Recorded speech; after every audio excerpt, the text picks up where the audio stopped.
on the background. Okay, guys.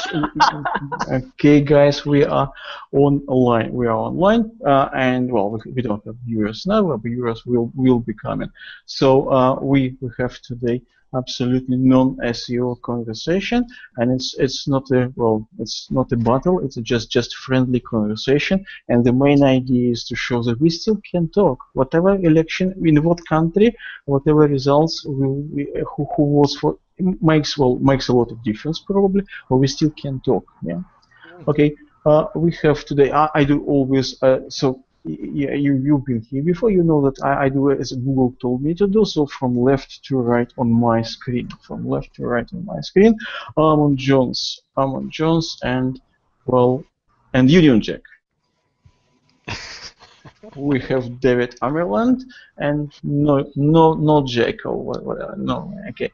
And we have Fabrizio Ballarini in a beautiful room. Yeah, I envy your room. Okay. Guys, you know how we usually do.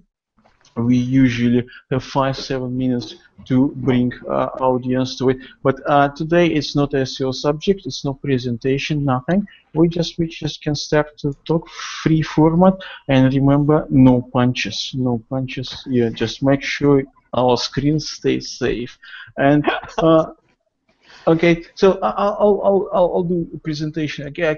Yeah, I don't think we didn't promote this event, so this event is just purely how is it? It just happened. Okay, so Ammon, from our point of view, he's British living in the United Kingdom. David, well, you said you had dual nationality, but your Australian nationality have very little to do with it. So you British living in the United Kingdom, and we have Fabrizio Ballarini, who is Italian, obviously living in London, enjoying living in London, should I say? Okay, that my particular role is Finnish here because my opinion is irrelevant. I'm not British. I don't live in England. I don't live even in European Union. So well, it's all to you guys. Okay, how do we start this? I don't know how do we start. Okay, David, you want to say something? Yeah, indeed, absolutely. I mean, that's obviously Brexit is something which you know, the decision that Britain has taken to withdraw from the EU.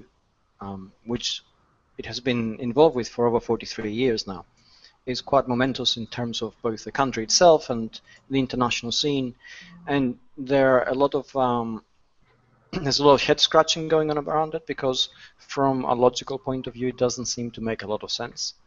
Obviously, for a lot of people, it did. Otherwise, they wouldn't have made the decision they took, and that creates a communication gap in terms of understanding other people's motivation, other people's point of view, which immediately affects trust. And the moment trust is affected, then you begin to have a different kind of relationship building approach going on, which is what we're seeing at the moment in terms of how businesses are relating to the UK market, how they're making plans for the future. You know, these are reflected in terms of their ability to make predictions for where things are going.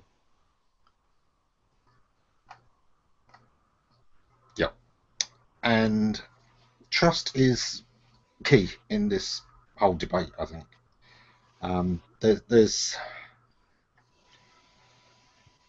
We didn't really ask for this referendum in the first place.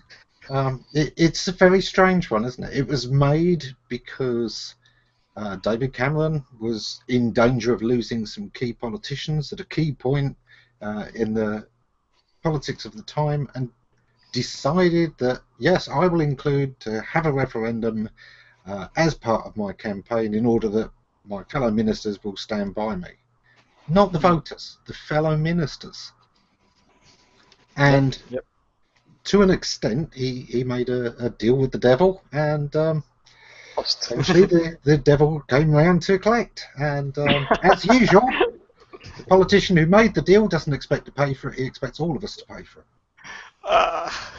You know, I forgot how much I love the way you frame things, because it's absolutely spot on. You know, it's brilliant, and that's so true. You know, and I think, Ammon, what you said beautifully reflects the greater reality. At the end of the day, whichever camp people voted in, they voted for the same thing. They want a country which works in an environment where they feel safe in, where they can actually lead their lives in. And I think it's what you said, whichever way it goes, and it's academic now, right? Whatever you voted for, it really doesn't matter. What matters is perhaps the communication between those who voted to stay and those who voted to leave, and also what happens next. And it's reflective of perhaps the greater scene globally, that the people whom we trust to lead us do a very poor job of it, and they continue to do a very poor job of it. And at some point, we have to change the system. And how we do that, right now, nobody has the faintest idea. Yes. And more than anything else, this is a debate about change. And the only difference between the two sides is whether we believe we're better off changing from within the EU or from without the EU. And that's it. That's the only difference I've been able to find in any of the people I've spoken with face to face. We all believe that a change is needed. None of us are 100% happy with the EU. Nobody. We all admit there are flaws. We mostly think that, on the whole, what it does is good enough that it overrides those flaws. The only difference seems to be that some of us don't believe those flaws can be fixed from within. And that may not be because it's impossible, but because it's psychologically impossible. It's very difficult. We've all been in relationships, and sometimes it's very difficult to change a relationship from inside that relationship, because by being in that relationship, you're already taking a stance from which you may not be able to argue the case you need to. Sometimes we all need to get out of that relationship, take stock, reaffirm who we are, get to grips with ourselves again outside of that influence, and then whether we go back into the same relationship or seek a new relationship, at least we've reinterpreted where we are and what we want from a relationship. And for me, that was certainly one part of my decision to vote for leave. I think the UK needs a little bit of time on its own to know who it is. I think the people of the UK need a little bit of time to decide what the UK is before it worries about who the UK is in partnership with and what terms it wants for that partnership. Yeah.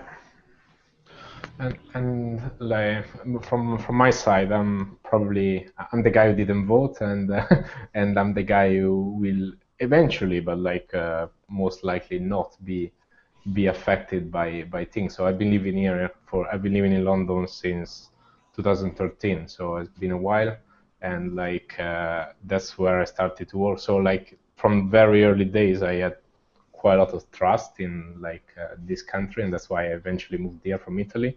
And at the same time, I think that the same type of conversation is going on all over Europe, since the UK did it, and probably was going on in other countries before as well. It's to change things is quite difficult, and you have to take a step into one direction or another, and no one eventually did it up to now. But I guess that's something that is not completely new. I guess other things that similar discussion are going on in Italy. So I don't feel this is so different from my side. Living here, probably I'm feeling things in a different way, but at the same time I understand why people see it in one way or another. Yeah, I think it's very difficult sometimes for any country, but certainly within the UK, to know how we're seen abroad.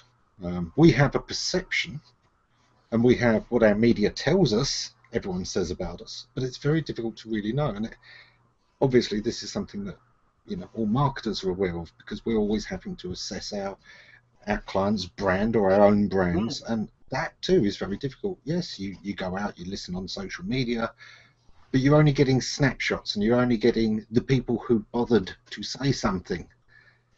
that doesn't necessarily give you the silent majority, so to speak. And I think we certainly saw that with the polls.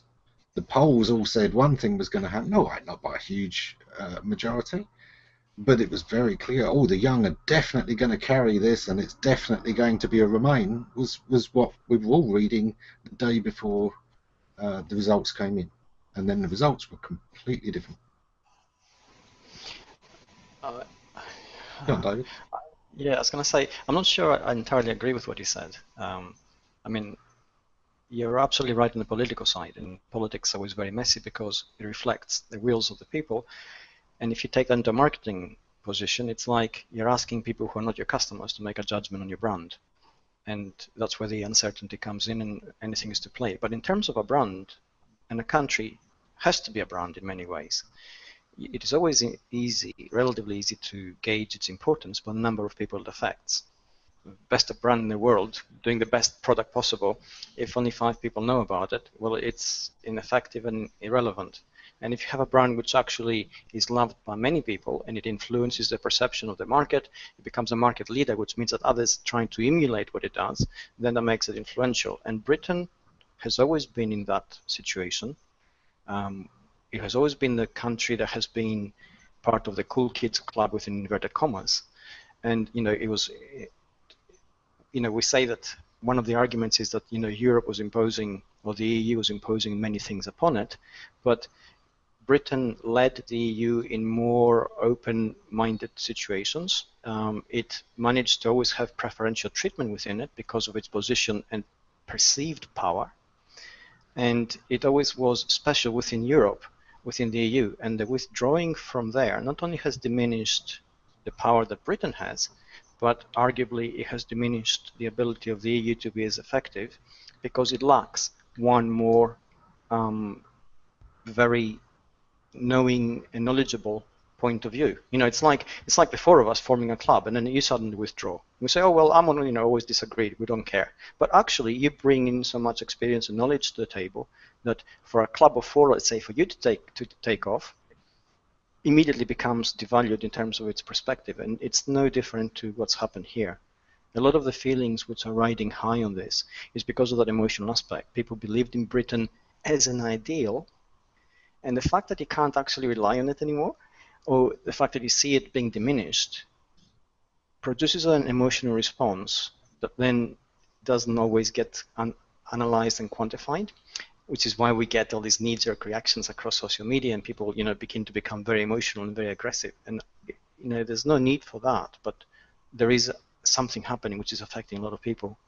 I think on a greater perspective, when we say something like this has happened, I was talking about it to Anton earlier, there's no single factor that actually contributes to it. There's a lot of moving parts that have contributed to a very complex picture. The fact that we don't understand it is the clearest signal, perhaps, that we are in a world which is really new. We have no rule book anymore. Whether we're looking at a period or an era of fact-free politics, quote unquote, or people who suddenly are making emotional judgments when they should be using the myriad of tools at their fingertips to actually make more quantitative, logical, fact-based decisions, and they're not. Whether it's any of those things or all those things together, the issue is that there's a complexity now which we can't run from and which we have to address before we take any step forward. Whether it's Britain doing it alone, or the EU doing without Britain, or the whole world fragmenting, or the whole world coming together, the challenge is the same. How do we get to understand what's happening? How do we form relationships with people whom are different from us in many different ways? Their accent, their ethnicity, their belief system, their religion, whatever. How do we learn to work together in a mutually respectful or respectful environment? And I think that challenge has always been there, but in the 21st century has become very real, and we have at this stage fallen very short of providing real answers to it. Yeah, and the internet's magnified that because we're more likely to come into a much broader range of people, of backgrounds. With the real world, we met people through interests or through work. We already had something we were connected very closely to them by. And if we met them through work, we probably lived in the same area. We probably had similar-ish backgrounds. So there were a lot of things that tied these things together. And as soon as we go virtual,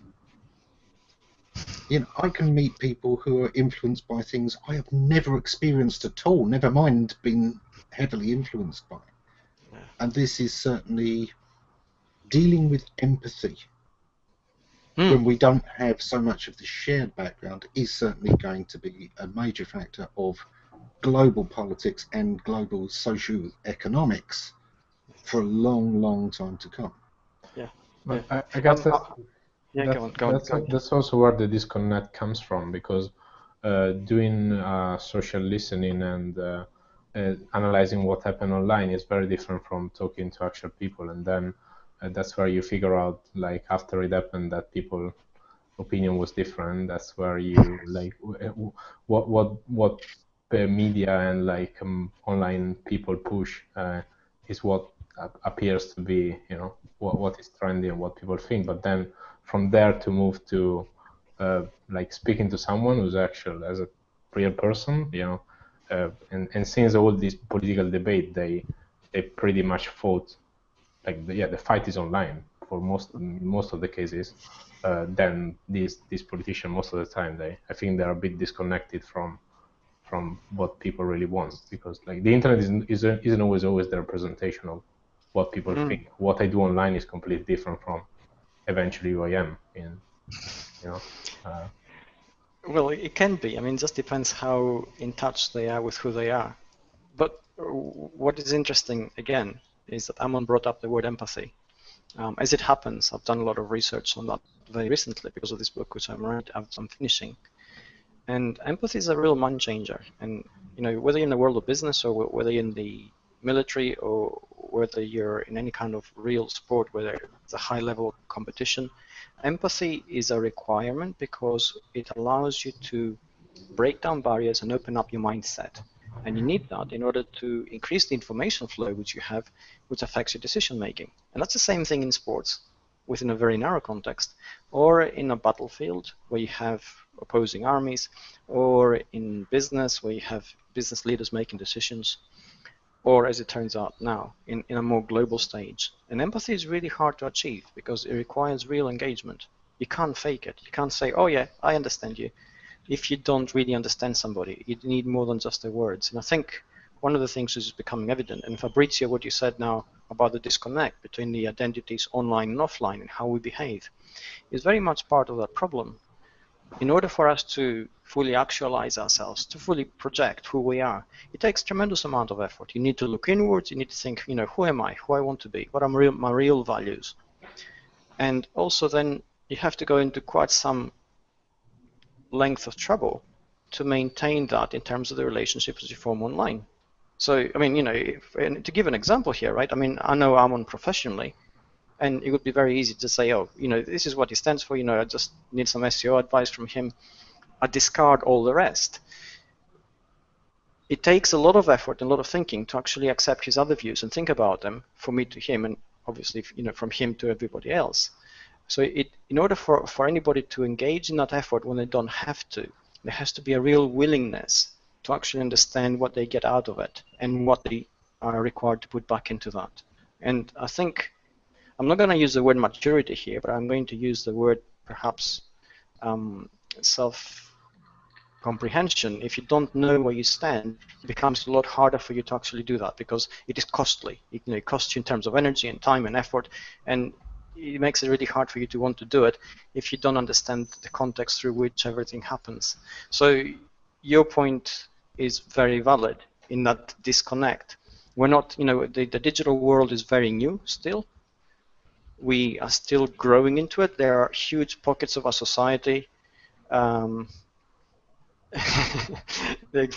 are huge pockets of our society which we still haven't connected with, and they haven't used the digital medium in a sort of full sense of the word.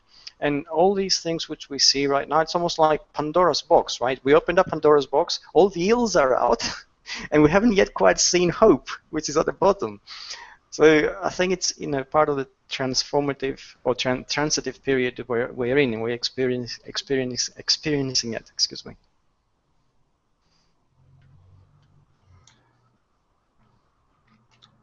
It's been a fascinating journey, and for me, the entire campaign, the referendum, every part of it was a journey. It was a journey to re-examine what I thought about lots of different things. It was a journey to discover the things I didn't know, and it was a journey to discover what mattered to me and why it mattered to me. And I think it's also proved to be a journey beyond that, and to look at different things. Take some of the dichotomies of politics itself. Okay. You have a government. The job of a government is to represent the whole country, right? Well, is it? Is it okay for it to just represent the people who elected it? Because after all, it was those views they elected.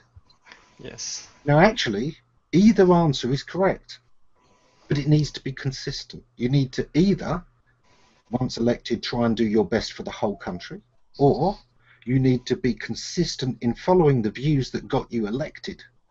Either one's fine. But I think once you start trying to chop and change between them, it gets to be inconsistent and will create tensions. You may lose some of the people that had voted for you if you start to try and broaden the base. You have to take the responsibility seriously, but you also need to be consistent to what got you elected. Be the promises you made. And we're certainly all aware of promises made in this campaign, which I've categorised all along as the dirtiest campaign I've ever seen in British politics. The levels of misinformation, the levels of manipulation are ridiculous. And it's not one side, it's both sides.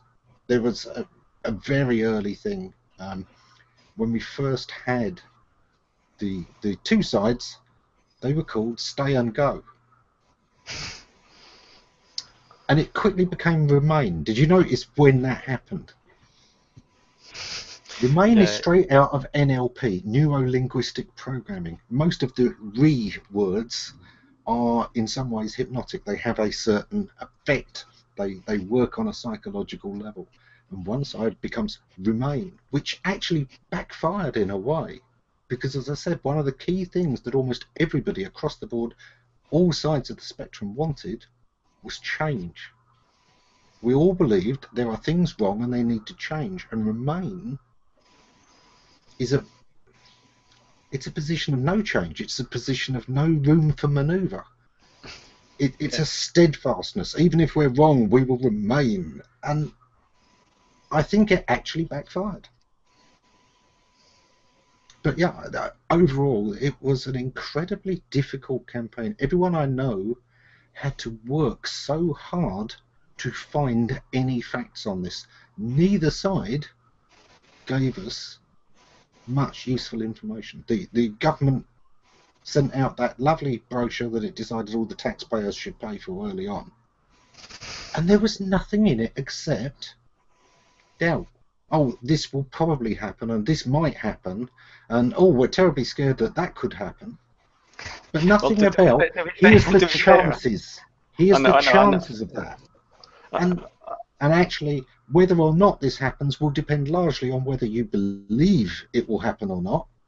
Yeah. Because this is exactly the thing with the share prices. You know, we say we're going to leave, and immediately share prices fall. Why is this? Has Britain suddenly given away a huge portion of Britain? You know, it's got smaller. No. Have the people decided to work less? You know, our GDP is obviously going down. We can't work as hard. No. This is about people's faith. It's about people's belief in what's going to happen. And it's a self-fulfilling prophecy. And if you put out a positive message, it's glass half empty, glass half full. No, yeah, I was going to say, not entirely true. I'll tell you why. I mean, and you know, I mean, if we're talking about politics and countries, it becomes a little bit harder. But if we talk about business, it doesn't. And essentially, you know, I totally get what you said about the vagueness of the Remain campaign.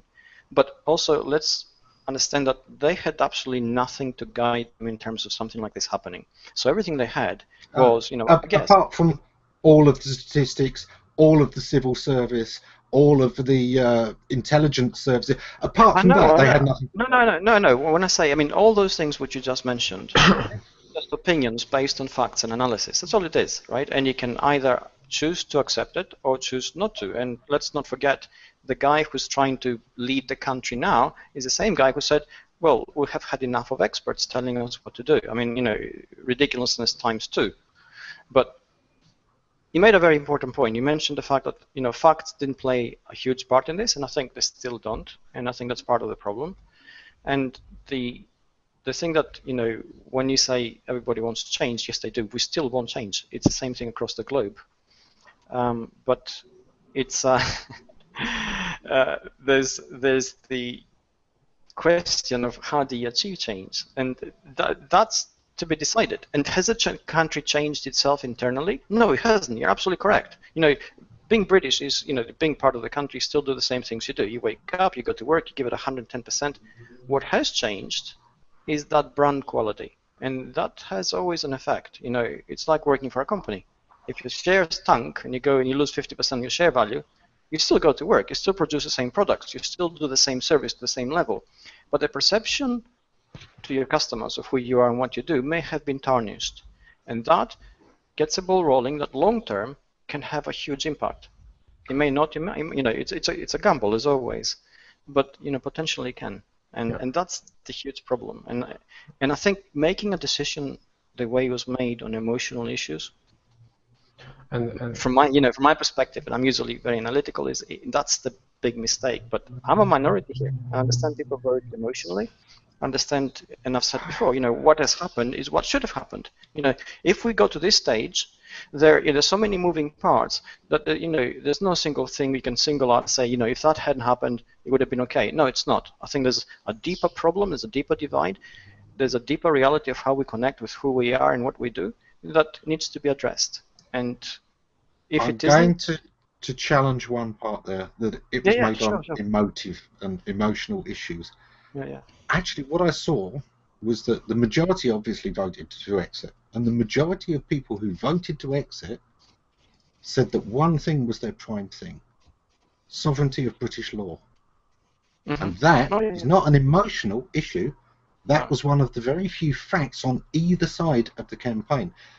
My partner works in the courts in Brighton. There is not one single week in which at work in the courts it is not an issue that the European Courts of Justice can overrule British decisions made in British courts about British crimes on British soil. Mm-hmm. Doesn't matter how rarely they do it, the very fact that they can is slightly intolerable. And I don't mean the Human Rights Court. Human rights we're not so worried about. But there's also the court whose only job is to make sure that there's this nice homogenous zone, that, if something's illegal in these two countries, that they both have similar penalties. And do you know why that exists? Because it really suits business when no country can tax them or fine them much more than any other. That's where that law actually comes from. Okay. And that's an issue. Yeah, I totally, okay, here's the thing, okay, and let me preface this because I totally agree with you, okay, I don't disagree at all. I think what you just said is beautifully framed and very, very direct. And you said, how rarely the EU actually does that. And here are 2 issues on this. Just because you can do something, doing it is not the same thing as actually being able to do it. So, for instance, for the EU to constantly exercise its veto power, for instance, and block UK law would become such an issue that the potential of that in itself would be a problem. It's the same thing as the managing director of a business. He has the power to say, hey, you guys all need to work 10 extra hours a week or you'll get fired. He could potentially say that. If he says that, and he doesn't, he loses so much goodwill that it makes him an ineffective leader, and that's it. His job will go. So having power is not the same as having unlimited power. So I think that was one thing. And the second thing is that you said that essentially the communication of all that in terms of change and why laws are applied need, which is a real problem, and I totally agree with you again. I think big business and big interests have got into bed with politics for a very long time, and they are adversely affecting our world. In both positions, which I agree with you on, I think it is always better to work from the inside than to work from the outside. Because from the outside, it makes you a supplicant, and from the inside, it makes you somebody who actually can work to create alliances and nudge things to the right direction. And that is my main, perhaps, objection to how it was handled. I think there are real grievances, real issues. Britain has missed. Britain has always been a leader. We've always taken the EU in the direction which we thought we would, because as a former empire, as a country that has always been very, facing a 360-degree kind of direction, we've been able to see a bigger picture than perhaps Europe. And that's why I think it's a loss for Europe and a loss for Britain. I think, this kind of division has weakened both, and it's been a setback for a world that needs both sort of sets to work together. And, that's the real sadness. And when we come to this decision here, I said it's emotional, and I know a lot of people use sovereignty as a cause. I would perhaps challenge Ammon, most people's view being as granular as yours. I think for them it's more an idea rather than a fact, which is why if you don't have the facts as well as you do, then perhaps you can make a decision and say, hey, leaving is the best thing, as opposed to staying and working and changing this. So, but all of this is academic. I think the problems which you highlighted are problems which haven't gone away. They highlight the fact that the world we're in right now is really complex. If we don't tackle that complexity, if we don't manage to somehow raise the surplus, the collective IQ, we are going to face so many problems that this is just the beginning. And I think raising the collective IQ is what we should be working on. That connection I have with you, the connection you have with other people, it makes me smarter. I tap into your brain. I think, whoa, I just found out something new. That makes me better because I was able to get it from you. And you're the same, and we all work in that way. That's why we value the connectivity. If we don't manage to somehow translate this into real value in the real world, then it's going to become a two-speed world, which will keep on fighting with itself. We'll keep on being progressive and open online, and stepping back into the Middle Ages offline. So it's a recipe for disaster. Like on my side, I think that, for example, I very much agree that without taking any, I'm not telling that UK would be better in or out, which option is the best one to succeed, but more looking at the kind of impact of it on trust and brand. At the end of the day, for me, that I've been here for a while, and I came here and trust this country, and I still do it to a degree, despite not having any kind of political and high emotional, I'm not highly emotional attached to it, but I still love living in this country. Yet if you consider this, the country as a company and someone that needs to buy shares of this company tomorrow, the way, not because of the choice, but because of the way things have played, created that uncertainty that impacted on the brand. And then people that would have had to do move here as I did, now, probably they would be way more doubtful in terms of shall I invest in this company, or is it something that, and that's the only scary bit eventually, is not because it could be the case that without Europe Britain will do well, and coming here would be, yes, a good choice for anyone anyway, but then what in the past when I did that choice, I had no trust issue. I was pretty much confident that was going to be okay. Right now, for me, I'm still confident. For someone new, I have friends that are in the position of deciding that, just because they're younger, and for now, them trust is an issue. Or it's not trust, but is the confusion of what could happen, which then lower their kind of expectation and trust in moving here and investing time and their career and everything. There's a couple of things here. First is this thing of the brand. It really does worry me that Britain's openness, its willingness to trade, its human rights seem to have become linked somehow in some people's minds with Europe. Oh, they're going to be less welcoming of foreigners, it's going to be less open, this is nationalism. Look, Britain only joined the EU in the 70s. We've got thousands of years, literally, of people from all over the world, often coming over to invade us, but we've got hundreds of years of refugees from all over the world coming here. The French Revolution, the Russian Revolution, refugees came here, rebuilt a life. England accepted, adopted, took on, look at it. England is famous all over the world as a nation of tea drinkers. Tea isn't an English product. It's not a British product. It's an import, and yet somehow we took it, we adopted it, we made it an icon. Chop suey. Anyone eaten chop suey? It's a British invention. It was invented in a Chinese takeaway. It means mix-up. And it was, at the end of the day, they'd run out of food. And somebody said, well, isn't there anything you can offer me? And they said, yeah, chop suey, which was a mix-up of the leftovers of all the different things. And it was so good, the person asked for it next time and thought it was the name of a dish. What's the #1 British takeaway? Curry. And it doesn't matter whether it's Indian curry or Thai curry. We have this thing of being very open to world influence. Everything in this country is borrowed from various places or homegrown, influenced by things that were borrowed from various places. And I think that is a part of the British culture. And I think it's terrifying that somehow in people's minds that's become linked to the EU, and that the EU has subsumed the British openness as a foreign thing. And it's not. It's not at all.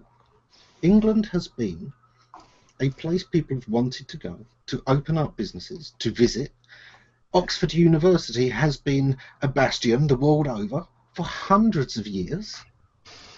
It's been a birthplace of science long before there was an EU, and I think it's terrifying the attitude some people have about what leaving the EU, which is a trade arrangement, means to politics and social things in this country that really shouldn't be linked that clearly in people's minds. We diverge a little bit here. And I usually agree with you, but on this one, and I know it's a very patriotic, deeply patriotic point of view, and I totally respect it. But it comes down to a couple of things, and I think now you brought up tolerance and racism. I'm not saying in the least that the Brexit vote was in any way driven by racism, but the tone of the argument of the Leave campaign allowed the tiny minority of people. Even allow the tiny when you minority. say the Leave campaign, you are leaving out Farage from that, who was not a leader of the Leave campaign. Well, I'm actually including him inevitably. Right, exactly. Now, he wasn't part of the Leave campaign. He was somebody the media chose to put in. I know. I totally get that, and I totally also respect the fact that he wasn't an official part of the Leave campaign. But for better or for worse, he became the public face of many of the Leave campaign's arguments, unfortunately. And here's what's happened. And there's always been a tiny minority of racism within our country, led by ignorance, led by, whatever the reasons, it's always been there, and it's part of any country. And unfortunately, that tiny minority has been given permission to speak up, and the increased perception of racist attitudes is not an increased incidence of racism per se, but it is, they feel suddenly, we have the we're winning, and this is how we should behave, which is, I think, is deplorable. So we allow this to happen. And, as you say, this is not the Britain we believe in the least. This should never have happened. He should never have been at the front of any arguments about, whether we stay or leave, because, to me, he's just an ineffectual, divisive, polarizing figure. And yes, he should be there because we need him to be out in the public so we can see what he's doing, but he shouldn't be leading anything, And he did, unfortunately. And he also mentioned, and here's where I diverge a little bit. I love Britain as deeply as you do it, and I know you were born there and I wasn't, but for me, it's the one country in the world, and I've lived in many countries where I totally feel at home. I feel a real connection with it, and what's happened is not reflective of the values which I sort of associate with it. And this is the big thing, okay, which I don't love it any less, but it does impact on the perception that others have of us, unfortunately. And you said, can we go it alone? You know the answer to that one. We can. I mean, bloody hell. Battle of Britain is one case in history where we went completely alone against the grain and proved that we can do it. We can do that again. The Polish pilots. Yeah. So yeah, but I mean, the thing is, the world has changed, and we both believe that an idea knows no borders. You believe it, and I believe it. Anybody who, half a mind who works online knows this for a fact. And I used to believe it more until America started buying up all our brains and putting them behind their borders and profiting very nicely from it. The infamous brain drain of the 60s proved that wasn't quite as true as we'd always thought. I know, but the digital world has made the world, much richer from a cognitive point of view, because we're actually breaking America. Yeah. Well, we can change that, right? I mean, the whole thing, you can't change it by pulling out and building walls or going behind boxes. And I know, again, I mean, you said very pointedly, right? Are we? Well, from my perspective, we are. I think we're just repositioning. This isn't a withdrawal. And I know you said that, but here's the thing, right? Well, unless you can present some evidence, can we change that terminology? Because yeah, I know. And we'll see from an evidence-based point of view in a few months from now, in a year from now, we'll actually be able to ascertain this. So right now, it's your perception against mine. And I think they're both valid, right? I mean, it would be presumptuous for me to say, hey, you're wrong, or vice versa. Okay? Exactly. So shall we go back to the standard, which, is the way, innocent till, presumed innocent until proven guilty? Oh, yeah, absolutely. Yeah. I'm not saying, I mean, this is not a discussion of whether Brexit is right or wrong. It's happened, and this is what it is, right? It's more like an analysis of the things which have built up to it on a sort of more universal basis, right? Not one camp against another, but on both camps. This is the perception, and this is also the impact it has in the world and the challenges it actually surfaces as we move forward. And I think, all of these, from where I stand, any kind of perceived isolation, any kind of withdrawal is potentially harmful to both parties. And it's like, the example I gave you earlier. If there's 4 of us and we form a group and you suddenly withdraw for whatever reason, first of all, if you withdrew, we're all to blame, right? Because we made you feel unwelcome. Secondly, if you withdraw, we all get impoverished, right? Because you don't have access to perhaps the collective action we could have as 4 people. We don't have access to your ideas. Suddenly, there's 3 of us instead of 4. So it's a step back. It doesn't mean that you're not going to thrive on your own. It would have been nice if Europe had been thinking of that. When the Prime Minister went and asked for, look, give me anything to prevent this happening. Anything. Just give me any concession. And pretty much got nothing. And during the debate, we got threats. We got told, if you leave, we're going to punish you. You know what happens when you say stuff like that to a British person. I do. You make sure they are going to go, right. I'm not, I'm not defending any... it's very difficult any action here, you understand that, right? What I'm saying is difficult to stay a part of a group that acts like they don't want you or need you. And to be honest, from the English perspective, that's how Europe feels. Yes. Right up until after we'd left, when they said, oh, well, we really respected you, we didn't feel that at the time. I'm not 100% sure on that one, because that's a public thing that they put out, right? But essentially, if you have one country which punches way above its weight against anybody else, and Britain has always done that, seriously. Switzerland. When you can, well, Switzerland doesn't, because although it's part of the... It's got everyone's money. Do anything we don't like, we'll burn it. Yeah, that's true. and suddenly that country withdraws because of the situation it created at home. I think that is, it's a loss. It's a real loss. And, having this discussion here, obviously, we're just sort of highlighting and isolating problems. We're not, we're not sort of judging the rightness or not of the decisions that have been made. The big issue is we have a system. we've got a system which has been refined over centuries, which says, look, when we've got a difficult decision to make, we announce a period in which we will discuss it and debate it, and everyone gets to put their thoughts forwards. And then on that set date, we stop talking about it and vote. Now, we did this. We had a referendum. This is the process. In that time, everyone was free to present evidence. And the persuasion of that evidence is then reflected in the vote. I didn't find one thing that persuaded me that I needed the EU. Yeah, I totally accept that. I'm not, like I said, I totally respect both your position and your willingness to do what you did. I don't judge that. And because for me to do that, for anyone to do that, it's hugely presumptuous, right? It's like, first of all, they debase your intelligence, and secondly, they bring into question your ability to be, rational. And I don't think either of those things are under question. I think what is under examination from both our perspectives is how this is carried out, how all those things, all those little dots need to be linked up together to make a reasonable decision. And I think the way that this was carried out shows the disparity between two systems. The system that was in effect up to the 20th century, where we were told what to do on the side of buses, and you think, oh, it's on the side of a bus, I must believe that. And I'm using this in a very broad way, right? And the ability to actually do due diligence and think for yourself and say, hey, is this right or is it wrong? And I think a lot of us in globally, not just in the UK, are not doing that. And I think that is a huge problem. And unless that is addressed somehow, and to that we all play a part. You can't say, oh, okay, you voted leave, it's up to you, or you voted stay, it's up to you. It's not. At the end of the day, you and I are both people, and we know each other. The last thing I would ever want, and you would ever want, is for either of us to suffer through any kind of decision.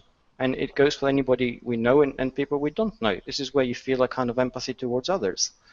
And I think though, either side can advertise on the side of a bus. I'm not sure that's been the big issue. I think the big issue is that we haven't adjusted the system to cope with mass media. Because when the democratic process was written down and built, we didn't have television. We certainly didn't have the internet. I don't think it adapted to television. I mean, it kind of adapted to just one or two channels, Oh, the BBC will have a debate between both sides. Great. But what happens when you've then got talk shows on ITV and Channel 4, which aren't as controlled, and should they be? Should it be a public debate where the public get to debate, or should it be a public debate where the politicians carefully debate and it's moderated? And we haven't adapted to this. Yeah, exactly. And I think that's the, everything we said and everything Fabrizio said as well. And I think that side is a bit like the way we, when you were saying that message on a bus, you were going back home and discussing it with people, doing some accurate research eventually. But now the way media is presented to you, you are consuming that probably on Facebook or somewhere else where there's another guy pushing another bit of content after 5 seconds, hoping to capture your attention. And then I guess the ability of people then going back and reflect, taking a step back, and then the power of media, who has got more money to push into the game, who has got a better control of those channels, can play a role. And I guess I had few friends in US, and they looked quite closely at this as kind of and it was something that you wouldn't expect from outside. All over the world they looked at this event because again, you always think when this will happen in your country, what media and people will play it, what's the role of them playing, and going back to perception, I was welcome on day one. I'm still welcome. I still think that people here, well, I live in London, where is probably slightly different from outside, but still I still have perception that even though when I go outside London, there's no any, it's very little any kind of discrimination or the integration between people compared to other country. And I come from Italy, where north and south, you know, there's been a lot of political debate and all that kind of stuff.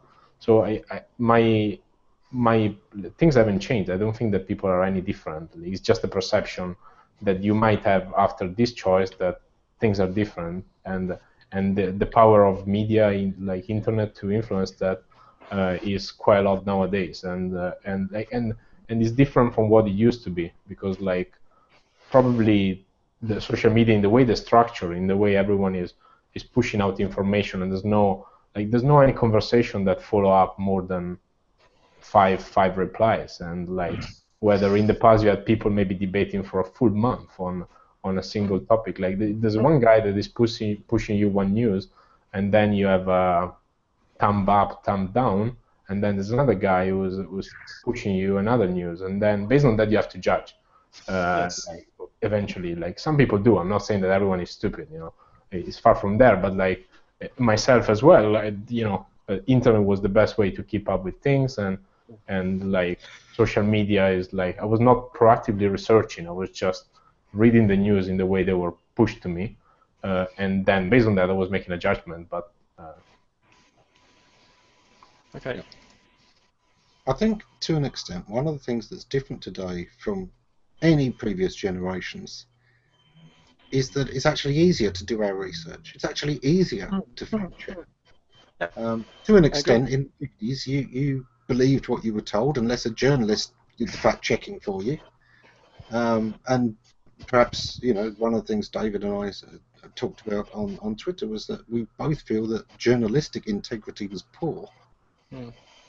Journalistic responsibility seems to have gone downhill. It's much more important to sell papers. It's much more important to have somebody like Farage forward, because that will get people tweeting about it and make your program look more important, and it will get more ratings and it will sell more papers, than to worry about whether Farage actually has any position in the Leave campaign, which he didn't.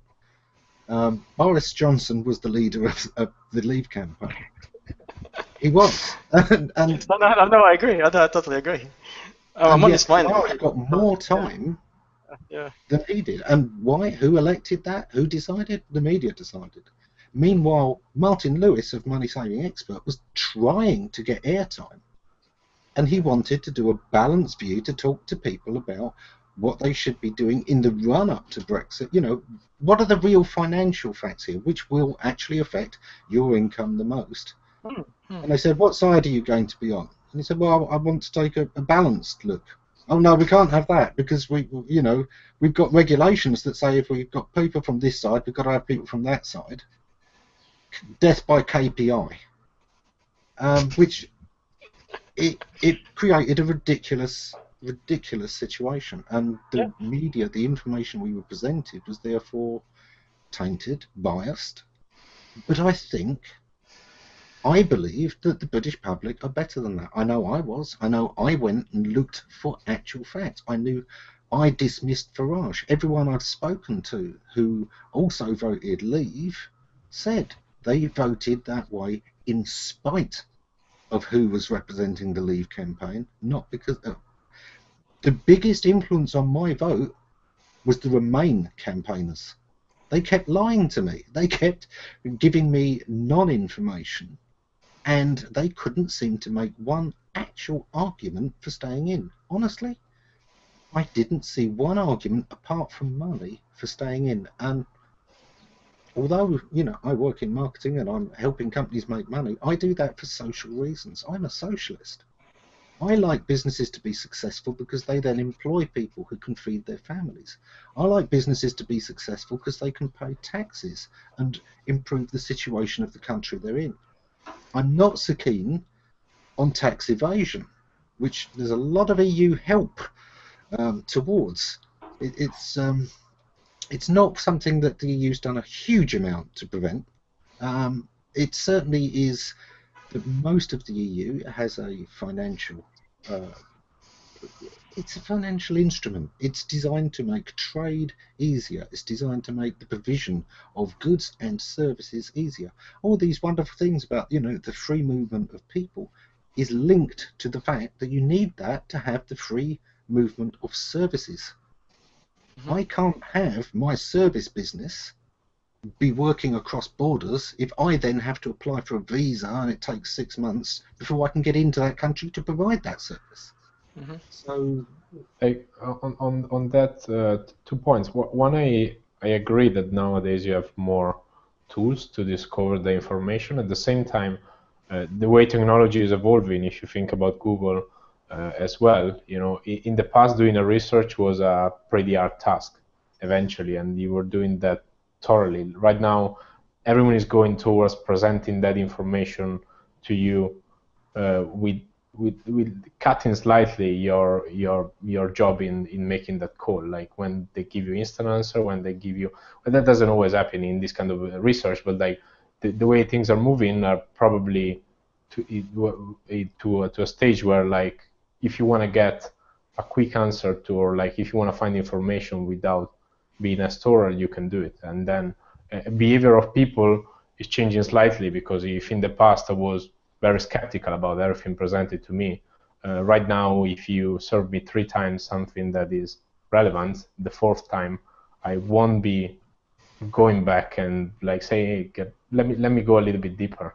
And then second is on services. That's why, like in my previous job working for an advertising agency, and like we were employing people, like we had international clients, and mainly when you work with Europe and then other countries, like the fact movement of people in services was quite important, because you have to work with that country, and you need to find resources that can then work with that country. And like that eventually is, again, is all speculation, but like if things change, things will slightly change. There's nothing that, and even though, like back in time, like we had the chance to, we were hiring, you are the best one, obviously, but then if you have 2 candidates and one is ready available to you and the other one is more complicated to get, that's nature of business. You will end up choosing the one that is available to you. In the same way, probably talents from like that need to apply for a visa or like need to go through any kind of relocation are more likely to not make it, if that is said. But then that's how the industry works as well. And Yeah, I totally agree. I The- mean, you go. the issue for me is one that you mentioned IQ earlier, and that I almost spluttered because this isn't about IQ.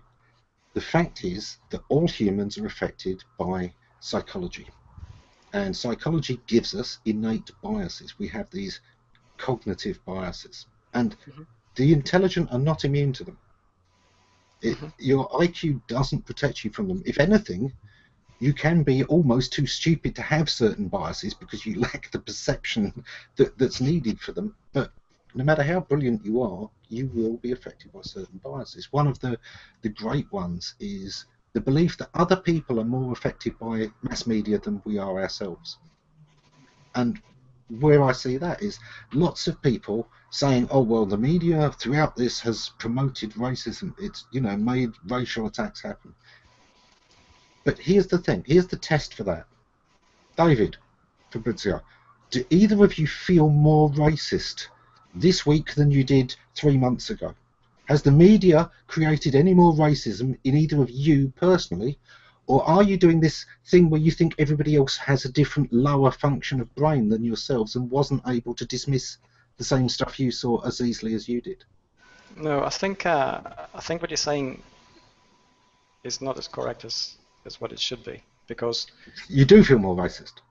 no, Right. Okay. I wouldn't. No, Do you no. see what I I'm mean, saying here? This is an actual cognitive effect. No, it's not. It's not really that It simple. is. Because It's in the Wikipedia as well if you want to look it up. If you look up cognitive bias, no, you'll it's not find that about one. cognitive. I understand that. No, I totally agree with you. First of all, cognitive bias is true, absolutely, and this is one of the reasons why we need so many different perspectives. Because if we get together, let's say me and Fabrizio get together, and we totally agree, we perhaps also suffer from the same cognitive biases, which becomes self-affirming, and suddenly we think, the world is pink today. But if we have somebody else in the group, and this is where the power of connectivity comes in, the other person's perspective and a willingness to actually consider that becomes a buffer towards that cognitive bias. And that's the real sort of test of intelligence. You become smarter not because you know more, but you actually are able to guard against your own blind spots. And the only way you can do it is not through yourself, but it's through the eyes of others. So having that kind of connectivity is a definite plus. The second thing is that, no, I mean, if you're not racist, the media is not going to do that. And this is not what I said. I said is that essentially the tone of the overall argument created an area of permission. This is framing, which allowed those who are racist, and they're always a minority, and I totally agree with you, and we know, we never actually condone it, but those bad apples now feel that, hey, we can step up and say what we say, and it's acceptable, whereas in the past they felt it was not as acceptable, and they sort of, self-edited their behavior. And now they don't. And this is a real problem. I mean, it's like, for instance, if you and I get into a bar and we both know each other, right? And we have this really loud argument. Suddenly, the potential of having a violent incident by those around us, not me and you, goes up because the tension between us, or the perceived tension, goes up. And it could be nothing to it. Just you and I are used to arguing at that level, raised level of voice. But those around us don't know that. They think, there's a real argument about to brew up. So suddenly everybody's ready for fisticuffs, right? And we contributed to that. And it's that kind of thing. But, it's a problem to be addressed. It's not, I agree 100% with that. And you're absolutely right. It's the very fact you've created conflict that has raised that level of likeliness to further conflict. So everyone that's complaining about racism is actually contributing to the chances that there will be a racist outbreak, because they're creating that anti-empathy instead of that calming influence. And I'm sorry, Fabrizio. I'm just very quickly. I was going to say I totally agree with Ammon pretty much in everything, right? On what he says. It's just neither of us wants to see that happening. It has happened, and this is just part of the issues we need to deal with. Moving forward, the information overflow and how we actually get to the facts when we're presented with a picture, the tone and how we set expectations and maintain a kind of society we can all feel functional within. These are the real issues moving into a 21st century environment.